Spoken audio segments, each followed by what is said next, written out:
Sports director Brett Galley is now here with us with more on Don Shane's decorated career. Somebody you looked up to. Oh my gosh, looked up to, idolized, wanted to be like. And as we were talking about earlier, when I got to watch him on TV, I wanted to be like him on TV. And then I got to know the man, and I wanted to be like the man. And so in saying all of it, trying to say goodbye to Don Shane, you both asked the question, how do you do it? How are we supposed to say goodbye to Don? A man who said good evening to so many of us for decades, welcoming us inside the biggest events in sports.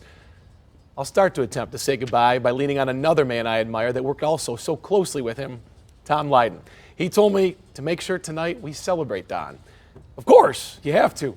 Don celebrated all the biggest moments in Detroit sports by being there and taking us viewers into the arena. I remember as a kid watching him drink out of the Stanley Cup you saw there in the video.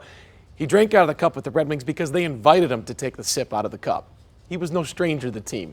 The man worked tirelessly to cover teams and players in town, getting out of the studio and bringing to TV what we wanted most.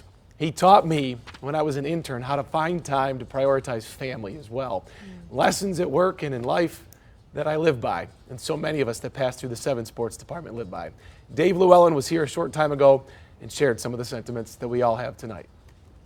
We sat side by side for years in the sports department before I even made the move to news, and legendary is the word when you think of Don and his impact here at this television station and in the greater sports community. I mean, he was the consummate professional, so smooth with everything that he did.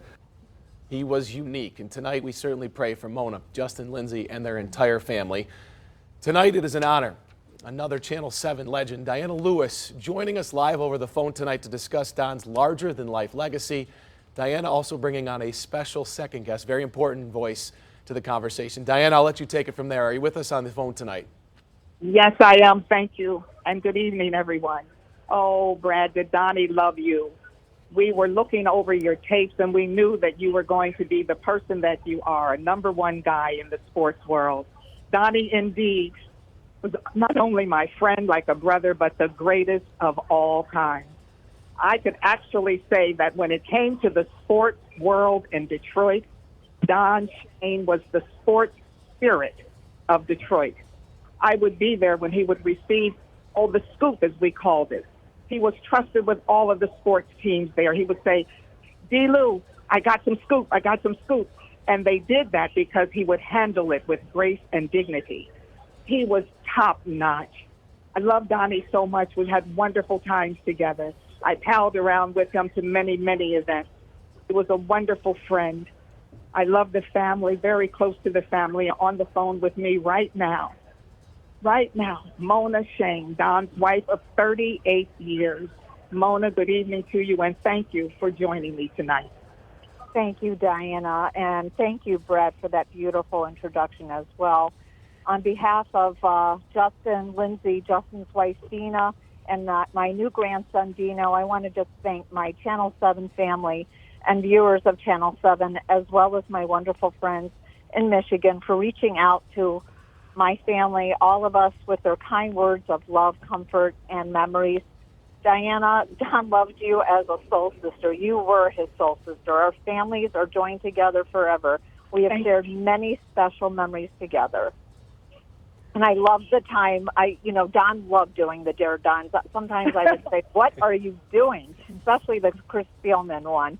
He was out of service and couldn't hold either one of our kids for a good 2 months after that, after dislocating his ribs. But he loved doing it, and he loved his, working at Channel 7. He loved working with you. I love the time when Don surprised you with the Sports Illustrated picture of you, Diana, on the cover of their bathing suits issue. You looked absolutely fantastic. I never looked so good in my life. I remember that surprise look. And the producer told me, he said, Don went around and he said to everyone, do not tell Dee what we're doing. When I looked on that monitor and saw my head on that fabulous body, I've never looked so good, and I could not stop laughing. That's what Donnie did. Donnie had me laughing all the time. He was just he lit up my life. He was just such a wonderful spark in the Channel 7 newsroom and out in the community. Everyone just loved Don Shane. Diana, Mona, the Red Wings have Yeah. paid tribute to Don today. The Tigers are paying tribute. The Pistons, in their broadcast immediately in the first quarter, paid tribute to Don. I know how difficult it is to talk about a day like today. Mona, what has the outpouring of support meant to you today, and what has it been like as the news has come across to so many of us and broken so many of our hearts tonight?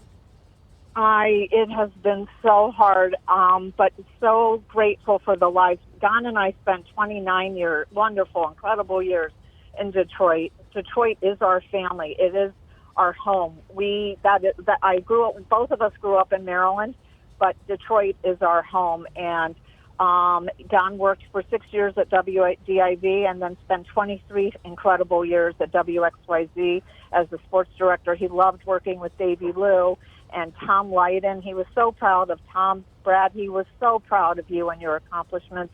You are absolutely incredible, and our life at Channel 7 is something very, very special, and you are our family forever and always. We appreciate the time. Diana, I know that the two of you have been linked together so much as Don and Diana were linked together on the set. If you'd like to say one more thing, of course, we always have time for Diana Lewis. We'll give the platform back to you here. Oh, Brad, thank you so much. I loved him. He was very, very special. Everyone respected him. He was a guy of class and dignity. And when I spoke with Mona earlier, I'm just so touched by her farewell to Donnie. Mona, would you share with us your farewell to Donnie? I just want to once again thank everyone. Don and I love Detroit. I love Don. Don loved our children very, very much. He was able to see and participate and be with our grandson, and his legacy will live forever. I'm so thankful. He loved the sports teams in there. He covered so many special events. And, he loved Bo. He loved Chuck Daly, Sparky. I mean, all of them. Everybody has a special place in all of our hearts. They were incredible years covering sports at Channel 7, with the Pistons and Red Wings and Don drinking out of the Stanley Cup. I mean, just incredible. And to be involved in the community. And Don did so much charity work. And we participated in a lot of Make-A-Wish. And Detroit is always home. And I thank you for welcoming myself, Don, and our family into your homes, into your lives, and with your warmth and love. And thank you again. And thank you, Diana, for asking me to be on with you. We love all of you. We love everybody at Channel 7. Thank you. Diana, thank you so much. Mona, thank you so much. You are so strong, and we love you guys. And Mona, we are certainly praying for and thinking for your entire family tonight. Thank you both so much. And it's amazing. I was talking with Mona earlier today. You saw so many people in that picture there on the sports team. Ray J, Reggie Hall, two of the sports producers that were Don's right-hand men. We've lost them in the last few years. Jerry Terry and his close sports photographer, we lost him over the last few years. It was a busy day in Detroit sports. We didn't get to touch the sportscast today, but I know that those four are upstairs watching somewhere together, Indeed. Smiling and celebrating the Detroit sports scene today. We didn't personally know him, Mike or I, but we were just talking about how we can tell he was such a good person just from hearing from the people who knew him and loved him and respected him. And I feel like, I'll speak for myself, but I feel like I'm missing out, or I have missed out in life not knowing him. So it's nice to know him through you all, right? Through your stories and the stories you'll continue to share. And that's the legacy he leaves behind. Yeah. So many people, not just here in this place, but all of you out there that watched him for so many years. The reason why so many of us felt so connected to our teams, because he went out into the fields. He went out to tell those stories. He went out and got his ribs broken by Chris Spielman, and he did it to entertain, he did it to inform, and he did it to get you, again, closer to your favorite players and teams. And so, yes, that is his legacy, and it's a deep, long one. And his legacy is you, too, and the ability that you have to do the same, the ability of you to connect with other people. You're following in his footsteps, and I know, like they said, he was really proud of you. So, Brad, thank you for what you do. And